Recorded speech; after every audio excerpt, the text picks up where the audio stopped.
I'm sorry, I don't speak French. I apologize in advance, but good afternoon. Welcome to my session. My name is Ray Kim. I am from Albany, New York, about 3 hours south of here. And welcome to my session where I'm talking about the job hunt and how to survive a unemployment situation. So let me start out by taking one slide in a few minutes just to introduce myself, because there are probably some of you out there who are probably wondering who the heck this person is standing up here on the stage. But here's some information about me if you want. There are my QR codes for my blog and my LinkedIn. You are welcome to connect with me on LinkedIn. My only request is if you send me a LinkedIn request, please also include a note with it so that I know who you are. If you want to tell me that you sat in my talk, that is perfectly acceptable. Or if you met me here or whatever, that is also acceptable. But a little bit about my background. Professionally, these days I work primarily as a technical writer. My official title is Senior Education Specialist, whatever the heck that means. I'm currently working as a curriculum developer and a technical trainer. A little more information about me. Like I said, background in technical writing. That said, I do have previous experience working in IT. In a previous professional life, I did work as an application developer. I did work with SQL Server. I pretty much decided to switch roles after I came to the realization that I developed documentation better than I developed code. I first started speaking for technical conferences back in 2015 when I started speaking for a series of conferences called SQL Saturday. By the way, I do have an announcement about SQL Saturday, which I'll show you in the next slide. But basically, I go to these conferences, I talk about professional development topics. As I like to describe myself, I'm the MIT professor who teaches English Lit. I am a member of a SQL user group down in Albany.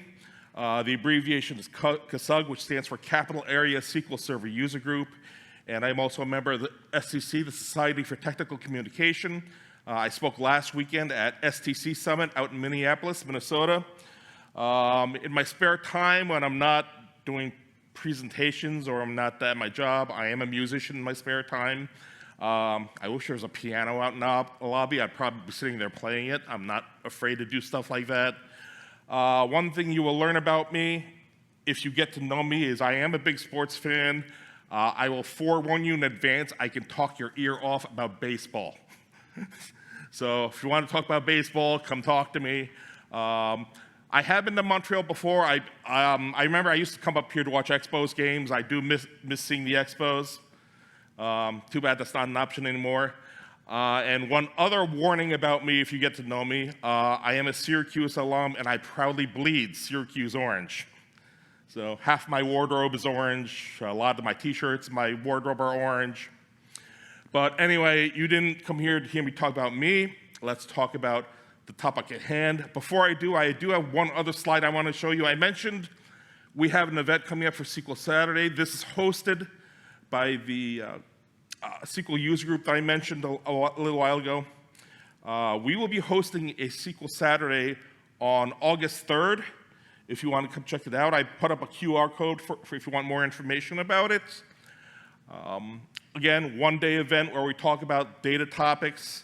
I will be there regardless of whether I am speaking or not. If I'm not doing a presentation, I'll be running around as a volunteer, helping things out and to run the event. Please come check us out. Like I said, Albany is only a 3-hour drive from Montreal. So come on down, check us out. We would love to have you. So anyway, on to this presentation. Hopefully you're not going to look like this by the end of the presentation. I will do my best not to put you to sleep. But my presentations are all professional development. We're not going to talk about technology. We are not going to talk about DevOps or data science or application development. This is a professional development topic. This presentation is based mostly on my own experience. What you're about to see are things that when I was out of work, they worked for me. I think they would be very helpful for you. Hopefully you're going to get something out of this thing. It may be possible that you may have different experiences and some of this may not work for you. That's okay. Opposing viewpoints, I think, are important. If you have any other experiences that you think either are counter what I say or maybe supplement what I say, please feel free to come approach me later. Let's talk about it. I am completely open to that. I have to admit, this kind of format, I'm not all that crazy about because I don't like to stand up here on stage and talk at you guys. My preferred MO for lecturing, for giving presentations, for teaching a class, and I do teach classes occasionally, my preferred MO is to sit in a circle, have a discussion where I'm the moderator, which is one of the reasons why I love the open session topics that we do here. I'm kind of bummed about missing the first two because I have to be standing up here on stage talking to you. Please ask questions. Feel free to interrupt me. Feel free to ask any questions that might come up in your mind. So here's what we're going to talk about. We're going to talk about emotional impact. We'll talk about taking stock in yourself. You probably want to know more about the resume, the interview, the whole interviewing process. We'll talk about some resources that you can tap. We're going to talk about networking. I do have a separate presentation I do entirely about networking. I'm not going to do that today, but we will talk about that. And unemployment is an uncomfortable situation. So I'm going to have some suggestions here to weather that storm. So before we get started, do we have any questions out here? Any questions, comments, anything anybody wants to bring up before we go ahead? Okay, well, let me start with a little bit of personal history. In 2020, just as the pandemic was starting, I was dismissed by my position. I worked as a contract developer and a technical writer at PwC, PricewaterhouseCoopers. I was out of work for over a year, 410 days, 557 resumes sent. That was a really frustrating time. Countless rejections, one hospital stay. And I'll talk about that as we go along here. So the axe just fell. You have just been told for whatever reason, and mind you, I don't care what that reason is. All that matters is that you're not in a job anymore. You just got laid off, fired, cut, contracted, whatever. So you've been told that you're being let go. So you're probably going through a bunch of emotions. Maybe you're angry, you're panicking, fear, frustration, sadness, resentment. Maybe you're feeling a combination of all these. Or maybe you're feeling none of the above. Maybe you're elated because you absolutely hated your job. Doesn't matter, whatever the reason. Whatever you are feeling, you're going to be having all these questions going through your mind. I mean, show of hands. How many of you are looking for work? All right. Yeah. What's the question? No, I'm just wondering. Just general idea. How many of you are looking for work, or not currently out of work? How many of you have had at least one of these questions come up? Right? Happens to all of us. It's scary. It's really scary. No matter what you're feeling, what you think, we're going to be feeling something. Whatever that something is. All those emotions that I put up there earlier, anger, fear, whatever. Unemployment's a really uncomfortable situation to be in. So we're going to be feeling something. So the first thing I would suggest is, number one, deal with it. Settle yourself down. Take 5, whatever it is, maybe more than 5. It's like, don't lose your head, whatever you do. You're going to want to get it out of your system. So if you must let off steam, find a way to get out of your system in a way that's safe, that's not going to harm anybody else or yourself. If you have to, open up the window and scream. I remember one situation where a friend of mine actually went to a quarry, nobody else is around, with like a hunting rifle and just shooting targets. Again, he did it in a way that was safe. Nobody was around, made sure he wasn't hurting anybody else or himself. But you may need to do that. You may need to find a way to let out steam. Always keep your head up and always take the high road. You want to stay above whatever you're feeling, whatever you're reacting. Stay positive. Yes, I know, easier said than done. But it's really important that you keep that mindset because it's going to help you out when you're navigating this tough time. And don't be afraid to get out of your system. Go talk to somebody. Sit down with a friend and tell him or her, it's like, hey, listen, you got a few minutes, or I need to talk. Can we meet over a drink? Or can you come over for a little while? Get it out of your system. Really important that the first thing you do is deal with your emotions, because you want to make sure you're thinking straight. You don't want to make any rash decisions. You want to make sure that your health isn't effective. Don't be like this guy. Let me tell you about how I ended up in the hospital. This happened indirectly because of my out-of-work situation. I've been standing up here for the last several minutes saying, take control of your emotions. And during that time, during the pandemic, I'm not going to lie, I let it get to me. Basically, what happened was I stopped taking care of myself. I got into a really down mood. What was I just going to say? I just lost my train of thought. I stopped taking my medications. And I stopped taking care of myself. As a result of all this, I got sick. Sick enough that I ended up in a hospital bed. So this was an indirect result of me being stressed out because I was out of work. So be careful. Being stressed out is a situation where you can get physically sick. All right, so one thing that I think is really helpful is take stock in yourself. What do I mean by that? Well, you want to do a self-inventory. I think one of the best things that I did during my job hunt was I sat down with a blank sheet of paper or an Excel spreadsheet if you'd rather do it digitally or whatever. Take a blank sheet of paper, write down a list, your own self-inventory, identify what your strengths and weaknesses are. What am I good at?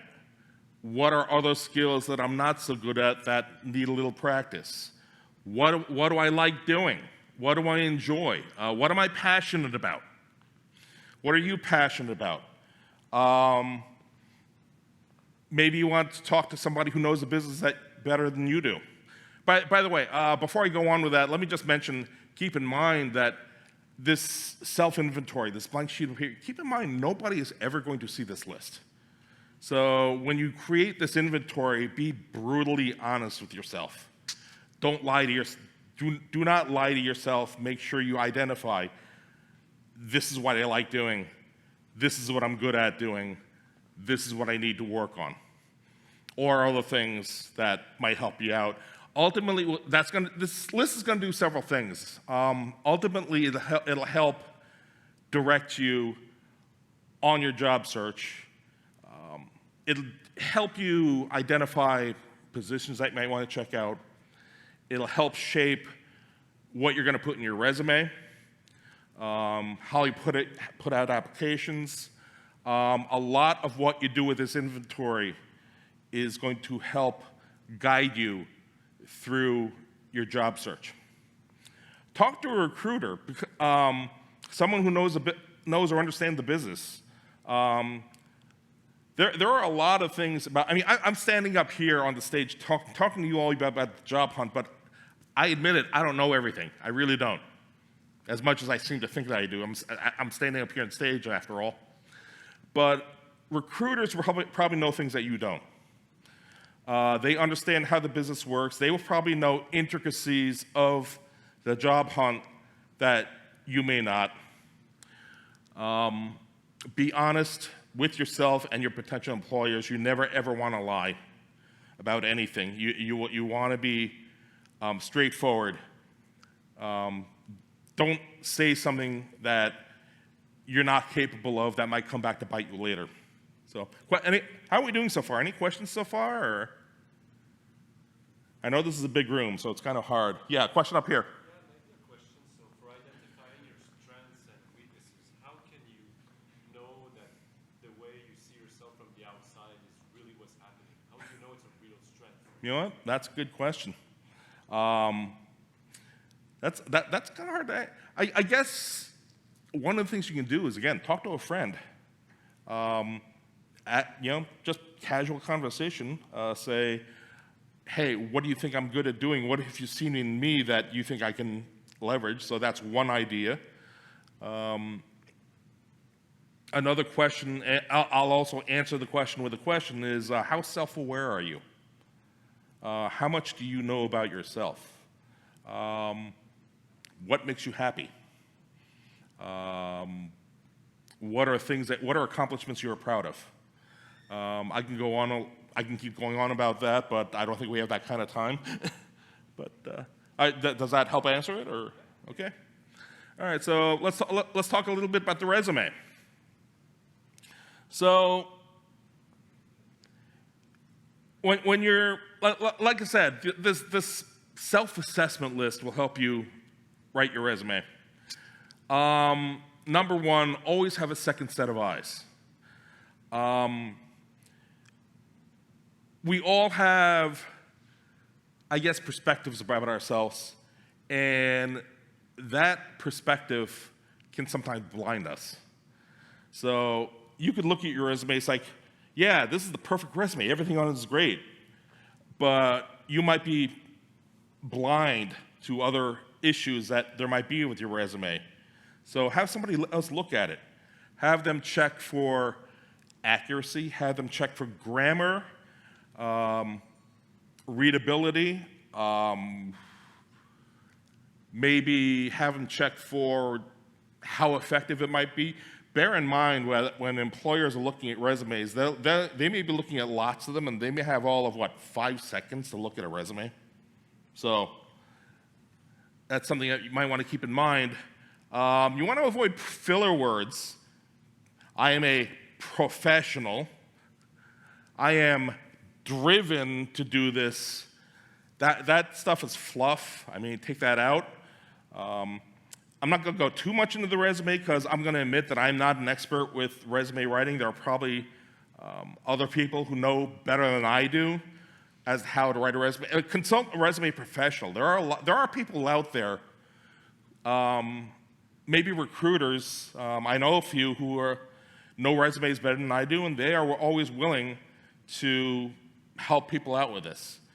Include accomplishments you're proud of. I had a friend of mine who is a consultant and who actually is in a position to hire people. He asked me to send him my resume so that he could review it. And one of the pieces of advice he told me was, list 3 accomplishments that you're proud of. Not much, just a few words, a single line. Like, for example, he asked me that question, and one of my answers was, I once built a SQL Server database that kept an inventory of all of our servers in our data center. I'm not going to get too much into that because, like I said, I don't want to take up too much time. But he said, list that in your resume. It's an accomplishment I was proud of.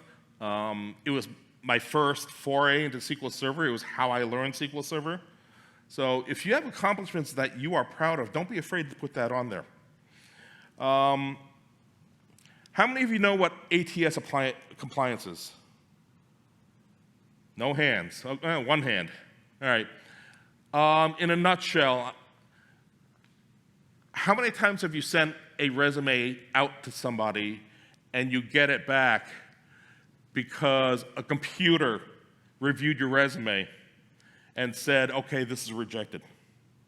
That's ATS compliance. ATS, if I remember, oh boy, what the heck is this? Go away. Hold on a minute here. Sorry, I wasn't expecting that. There we go. Basically, ATS, if I remember the acronym correctly, it stands for Automated Tracking System or something like that. Automatic Tracking System. ATS means that a computer is likely reading your resume first.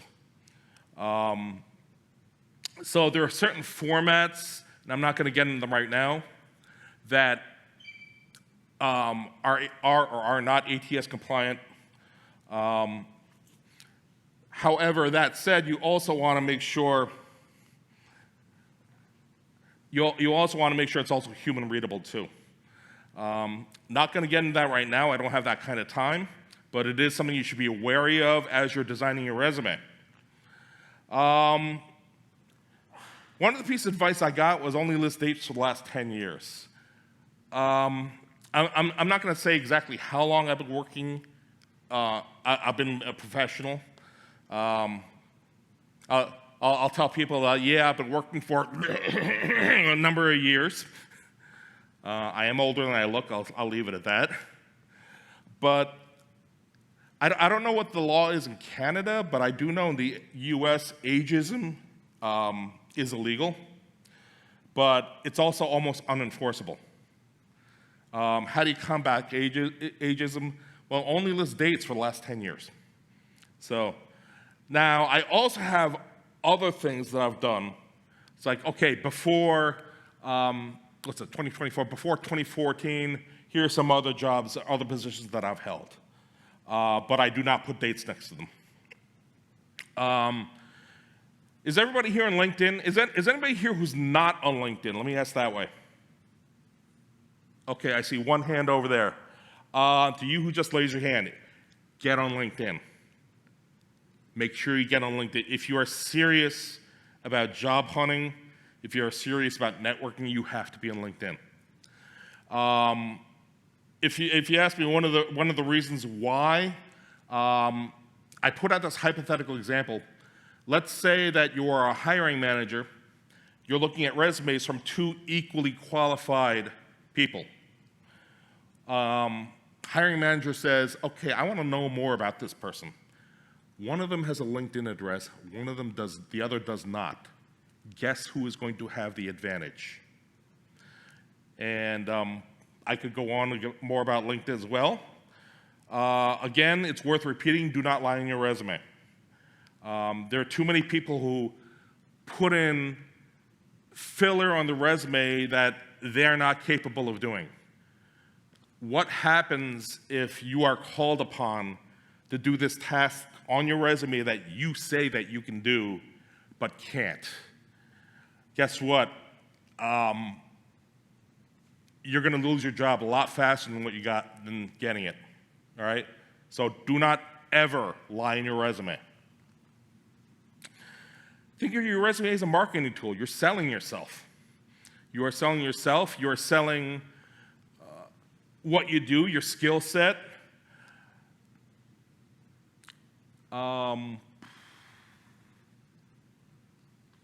Sales pitch.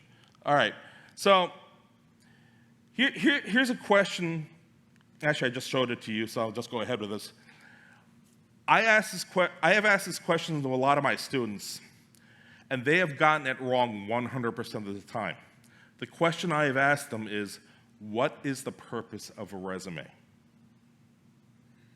What is the purpose of the resume? And I swear 100% of the time, every single one of them says, the purpose of a resume is to get you a job. That is the wrong answer. So let me ask you folks, I'll throw the question out to you. What do you think the purpose of a resume is? Good answer. That is the correct answer. The purpose of the resume is to get you an interview. The purpose of the interview is to get you the job. I mean, it's a small distinction, but if you keep the distinction in mind, I think it's something that's going to help you out. Just keep in mind what the purpose of the resume is. It's to get you an interview. Once you get the interview, that will get you the job. So, any questions about the resume? I mean, this is a lot of stuff, almost too much to put into a single presentation, but if I can answer any quick ones. Is like doing an online resume with a portfolio a good thing? Sorry, say that again, I'm sorry? An online resume? An online resume? Yes, with a portfolio of what you've done if you work in web, something like that. Well, I'll tell you what, one thought I have is I think LinkedIn is a good reason to have, that is a good reason, I think, to have LinkedIn. Because what is LinkedIn? It's a good part of it is an online resume. So, and one of the reasons why I have my own LinkedIn is, let's say hypothetically, let's say I lost my job tomorrow and I want to put out a new resume. I'm not going to remember everything that I've put out there. LinkedIn helps me keep track of that.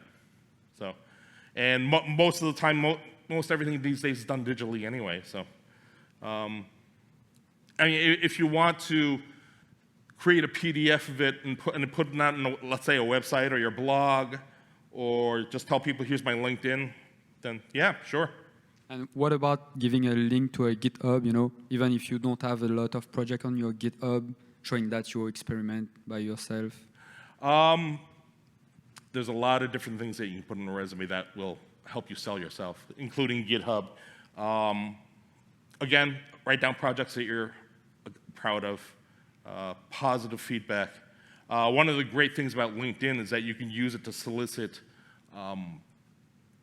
not feedback, references. So people can say, hopefully say nice things about you. so.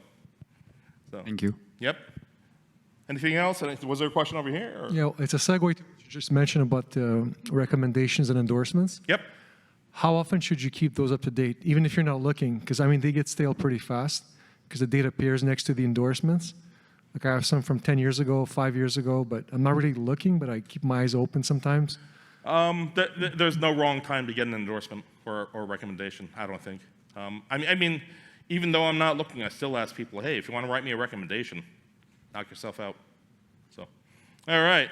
So I'm just going to keep it moving here. So let's talk a little bit about the interview. So, congratulations, you have an interview. Woohoo! So, a few things about the interview. Dress according to the workplace culture. I have a friend of mine on the SQL Saturday circuit. He's a consultant. He's very high up in the food chain, and he is also a hiring manager. He does this presentation called, I forget the exact title, but the gist of the title is How to Blow the Interview in the First 5 Minutes, or something like that. And he mentions in this presentation that there are 2 times in his life that he has worn a suit, and none of them has been for an interview.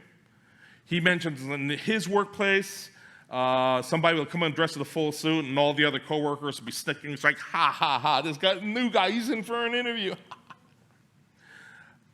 So, ideally, you want to dress according to the workplace culture.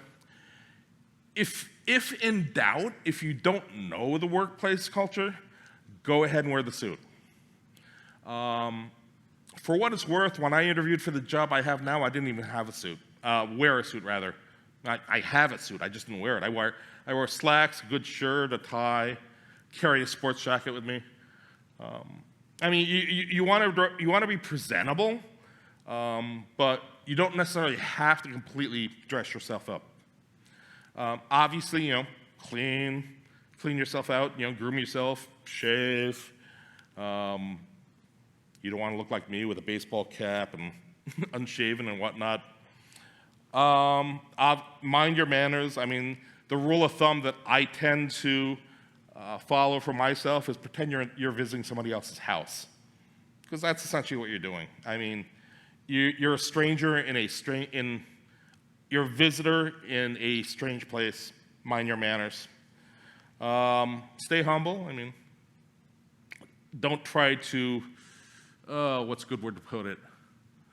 You're there to impress, but you're not necessarily there to brag, I guess is a good way to put it, if that makes sense.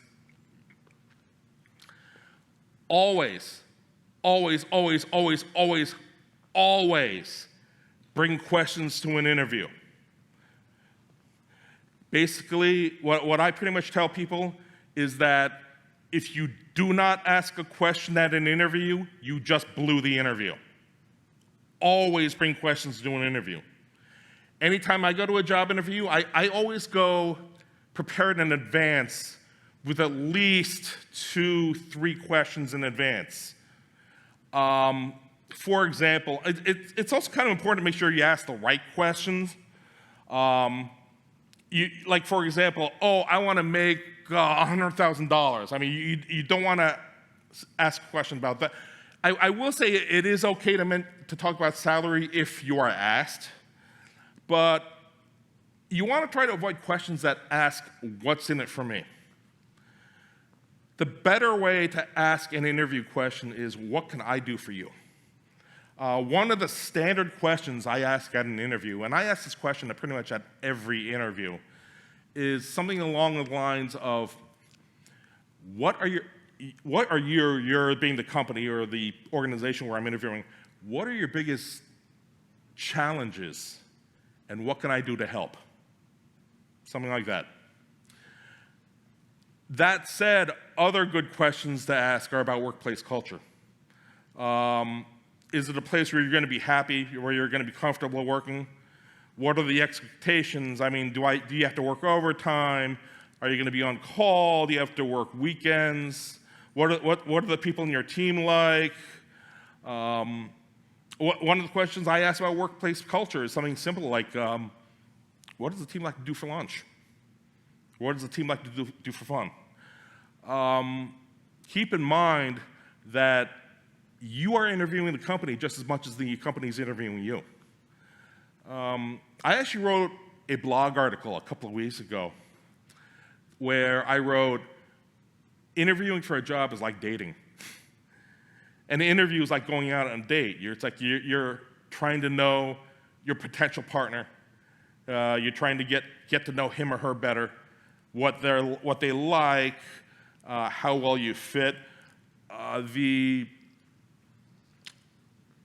The analogy that I used in my blog article was, I don't know how many of you have seen the movie called Good Will Hunting with the late Robin Williams and Matt Damon.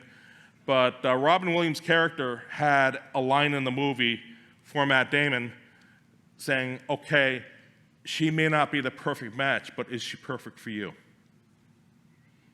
Is it the best match for you? Actually, let me tell you a little bit of a story. About a year ago, I was actually interviewing for a job because I was out of work a year ago. Happily, I'm not anymore. I'm working now. But I actually had 2 interviews with 2 different organizations. The first company that interviewed me, I'm not going to get into it right this minute, but I'm going to say that the interview, in my mind, raised a lot of red flags. Enough to say, I started asking myself, does this sound like a company where I'm going to be happy working? And the answer that kept coming back to me was, no, it's not. Held off for this second company that I knew I was in the running for.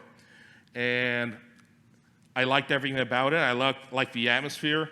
Maybe the only thing I wasn't happy about was the salary, but I was in a position where I could afford to take the pay cut, so the money wasn't important. I ended up taking that job, and let me tell you something, I'm a lot happier right now. It ended up being with a much better fit. All right, so any questions about the interview? Anybody? Anybody? All right. Yeah. Hello. So sometimes I hear that it's better to have a second interview, or you say that the purpose of the interview is to get a job, but should that be your expectation within the first interview, or What can you say about that? The short answer is it depends. Okay. Standard DBA answer. The longer answer is it depends on the situation. Maybe it depends on the situation. It depends on the company. I mean, the majority of the time, the first interview is get to know each other, get a feel for each other. A second interview, and by the way, in my mind, if you're asked back for multiple interviews, that's a good sign. But in the second interview, you start talking about more about, okay, what are our expectations? Are you a good fit? There'll probably be a lot of places that'll give you some kind of test, like, okay, can you really do what you say you can do? That sort of thing. So, Okay, thank you. so yep. Yeah, another question over here. Assuming you get an offer from after the interview, do you have any tips for negotiation for benefits or for compensation? Great question. That's a really difficult question. Here's how I personally approach that situation. And again, this is what I do. Again, if you want to handle it a different way, that's fine. But what I will do is I'll go in and I'll say, okay, you know what? At my previous position, I made X number of dollars. Or I'll say, in an ideal situation, I'd like to make X number of dollars, whatever X is. I'll ask sometimes, like, what can you offer and how can we adjust it from there? So usually I'll mention a past position where I had a certain amount of money and set a decent expectation, and that would be my starting point. But I understand the question because that's a really difficult one to ask. So, okay, I'm going to move on a little bit. Let's talk about job hunt tidbits here.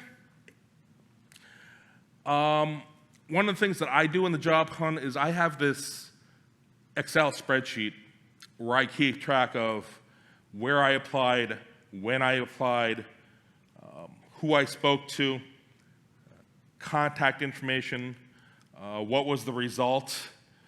So you want to keep track of that. You never want to apply for the same job twice. That does not make you look good. It's still, I mean, this is a little old school, but it is still appropriate to send a thank you note after your interview. I mean, people like that. It looks good on you, and you're following up. That makes you look good. That'll maybe put you in a little bit of an advantage, and it always helps to follow up, especially if it's a place where you're really interested in. Now, I will confess, like I said at the beginning, I sent out over 500 resumes during the pandemic. I didn't follow up with everybody. It would have been okay if I did, but 500 applications is a lot to follow up with. But if you are able to do so, follow up with as many applications as you can. If you don't hear from a place, ask, hey, I haven't heard from you, what's going on? Hopefully they'll get back to you. Rejections happens to all of us, right? You folks have gotten job rejections, yes? Yeah, been a few of you. Happens to all of us. Happens to all of us. That's okay. Remember, take the high road. Stay courteous even if you are rejected. One thing I will mention about a rejection is you never know.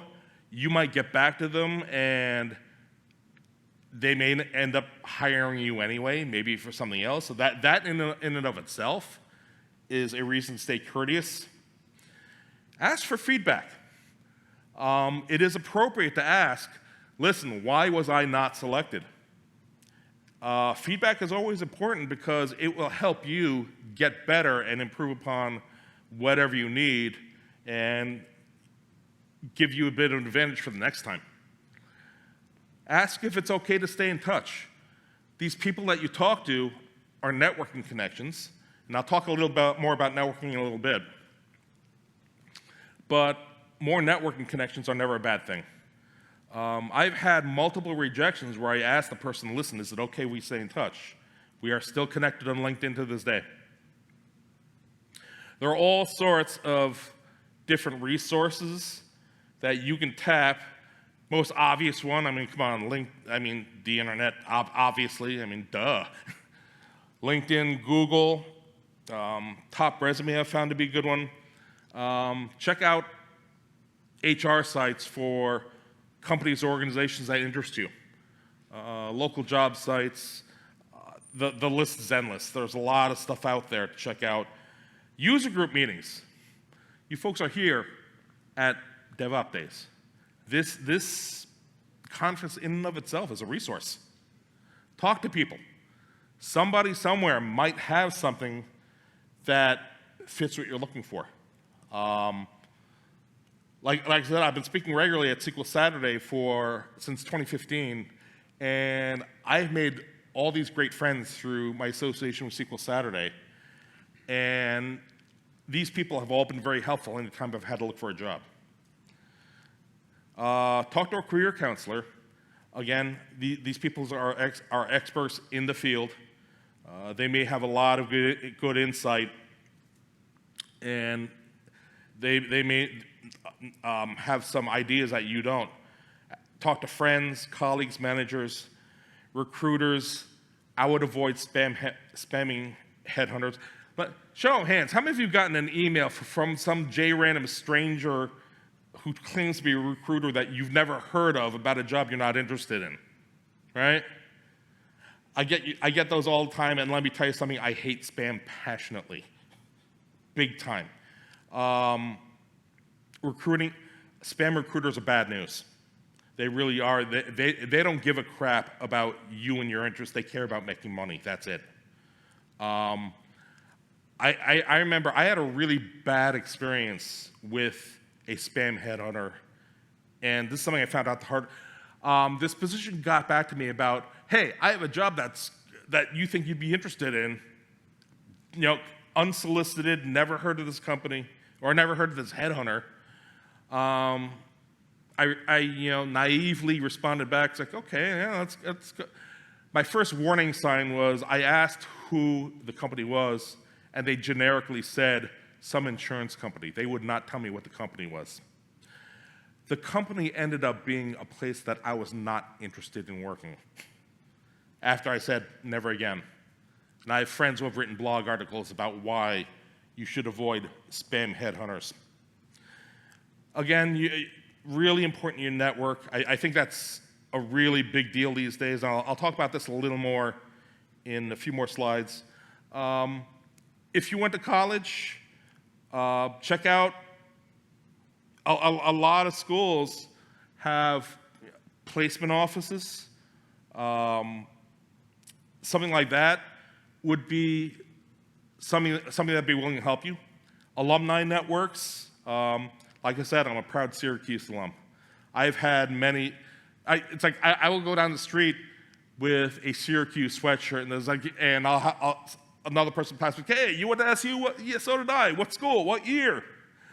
The alumni network is really, really tight, and a lot of organizations like that are willing to help you out. So it's something else to check out. One resource I don't think is utilized enough these days is your local library. How many of you go to your local library? One person, 2 people, a couple people. When I was a kid, going to the library was my favorite day of the week. It's a free resource. Anybody can use it. They got a lot of things that you may not have to access to at home. Well, these days with the internet, you can probably access just about anything. But they got all sorts of good resources that you can go check out. They got books that you can check out. Be creative. You yourself are a resource. Let me tell you a little something about this business card. And I've got another slide here, I think, that has more. Okay, this is a business card I have. And if anybody wants one, I brought some extras. Come talk to me. But I had this picture, this picture of me in a baseball uniform. It was a souvenir picture I had. That came from a visit down to Cooperstown. This one particular shot, what they did is they would dress you up in your favorite team. You stand in front of a stadium backdrop. They take your picture. Well, I had this picture sitting around. and I was trying to come up with an idea for business cards for networking. I wanted something that would stand out, that would grab attention, that would, make people remember me for positive reasons. One day I said to myself, business cards, baseball cards. I came up with this idea. And let me tell you something, I love the reactions I get when I pass these cards out. I have extra cards with me. Again, if anybody wants one, come see me later. But basically the point is, don't be afraid to use your own creativity. Now, you don't have to do a baseball business card. Hey, my idea, damn it. But again, the point is, use your creativity. Yeah, that can take you places. There are a lot of other presentations about job hunt and anything related. This is a list of some of the other presentations that I've seen. Now, all these came from SQL Saturday. Tom Grosser, I mentioned earlier, why candidates fail the job interview in the first minute. I have a friend, Tracy Baggiano, who talks about mental health in IT, organizational trauma, network your way to success, the modern resume, some other ones, getting to nailing your, I won't go through all these, but basically the point is that there are a lot of other presentations and resources you can go check out. I'm just like one in a vast sea of different opinions, if you will. Shameless plug, I do have another one I do about networking. The networking one's one of my favorite presentations.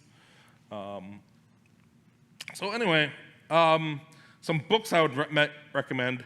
Has anybody heard of a book called What Color is Your Parachute? Okay, one right there. Basically, this book talks about job hunt tidbits, and they come out with a new edition pretty much every year. So if you want to check this book out, you can buy it, but I would also again, this would be another reason to go to check out your local library, because they may have the latest one. You want to make sure you get the latest one, because the version that's out now may be a lot different from the version they put out 10 years ago. So that's something you want to check out. Another book that I found, yeah. I just want to add about that book. If you get it. Yeah. So if you get the What Color is Your Parachute book, there's the famous flower exercise in it. And I think you'll get the best results if you actually write in the book, like with ink. So I recommend you actually buy your own version and do the exercises. It helped me a lot, and I think it's really good. Sure, there you go. Awesome.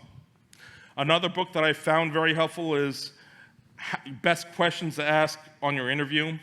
I put 3 X's there because I've seen different versions of it. I've seen 200 best questions, 300 best questions, 50 best questions. I've seen different versions, but the point of this book is it's all the same thing.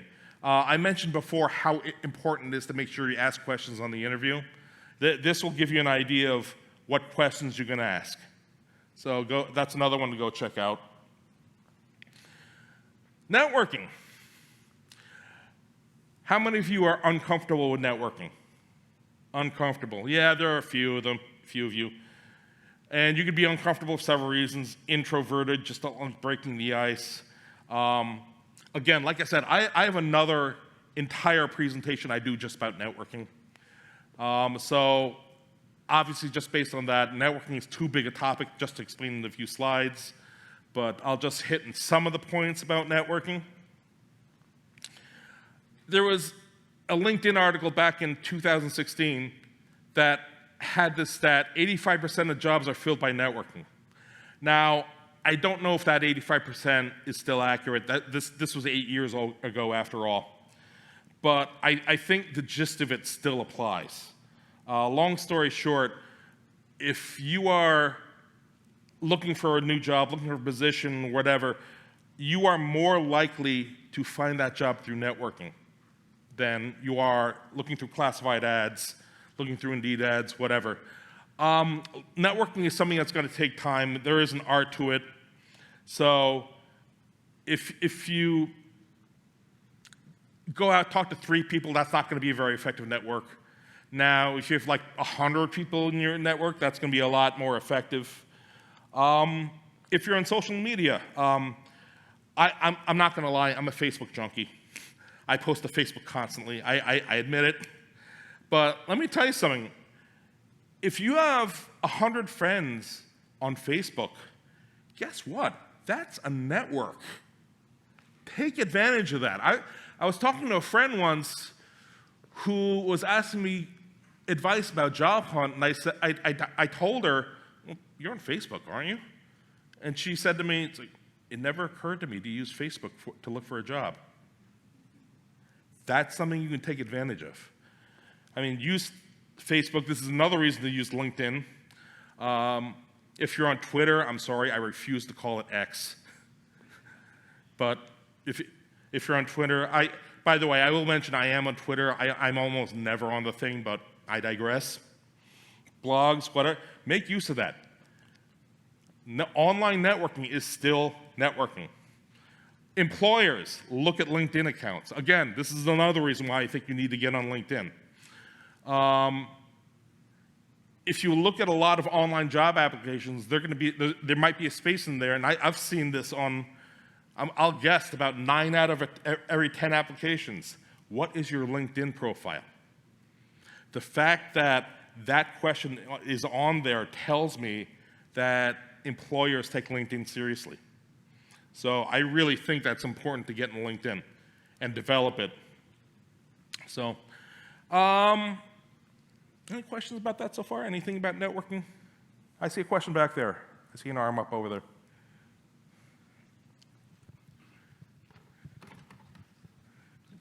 Yep, not really a question, more like a suggestion. Sure. I've been laid off last year.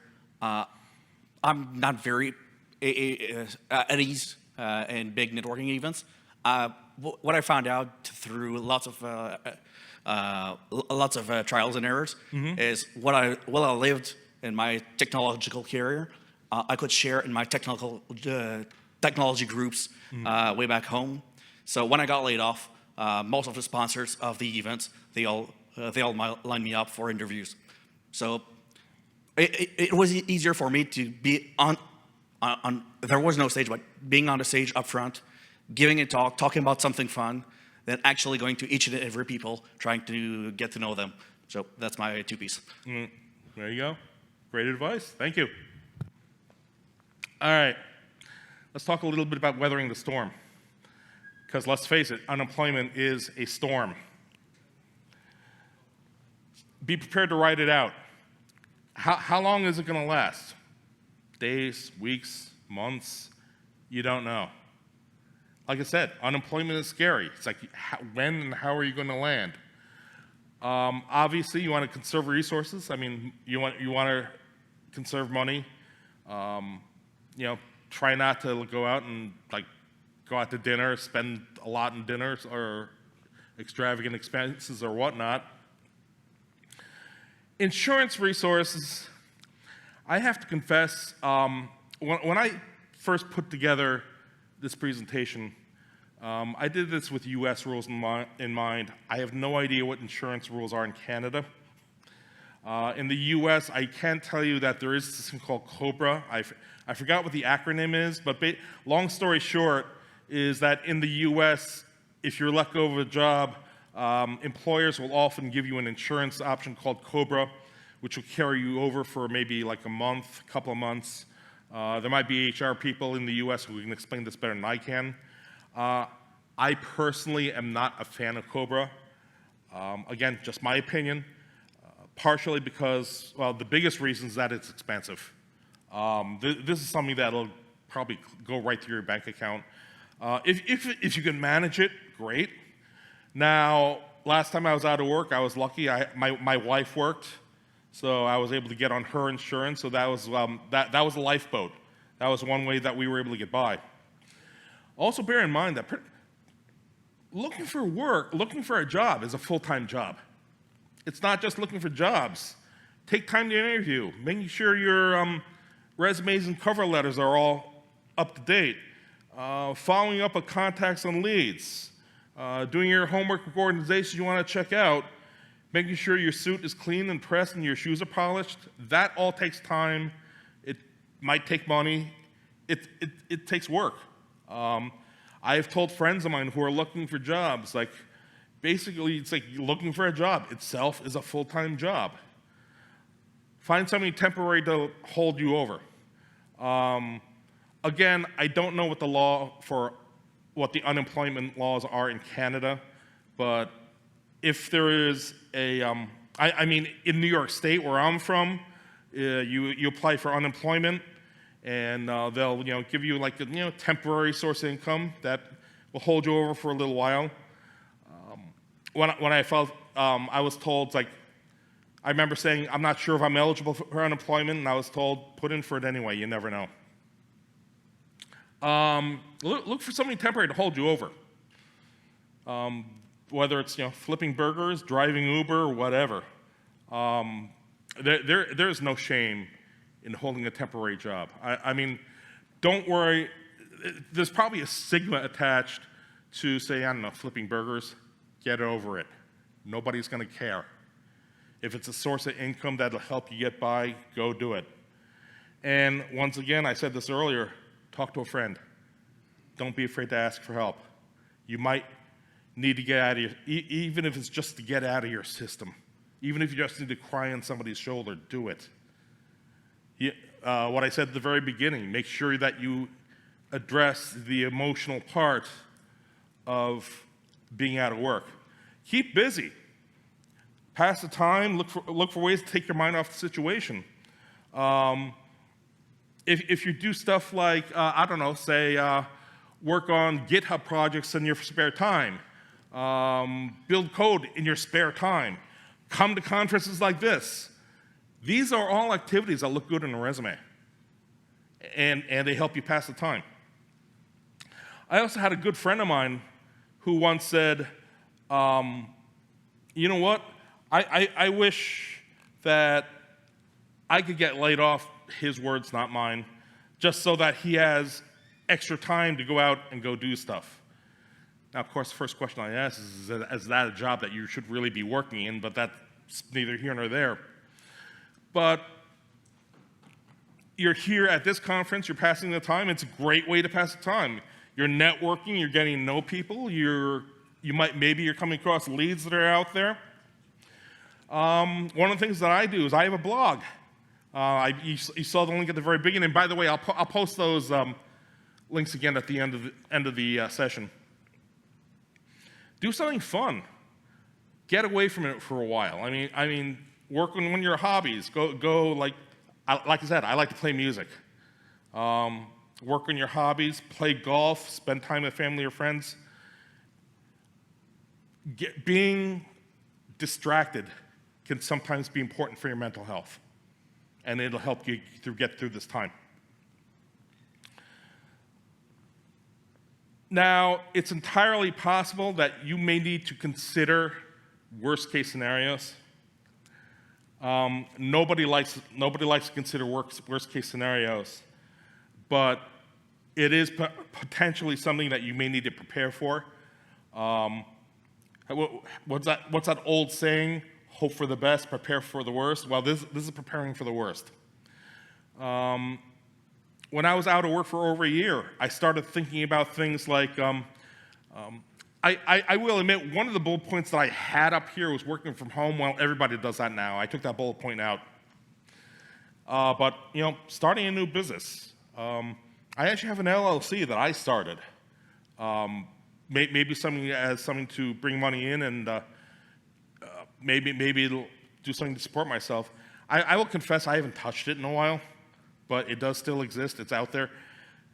Consider a long commute rather. I live in the Albany area. I was looking at jobs down in New York City, which is about 2.5 hours away.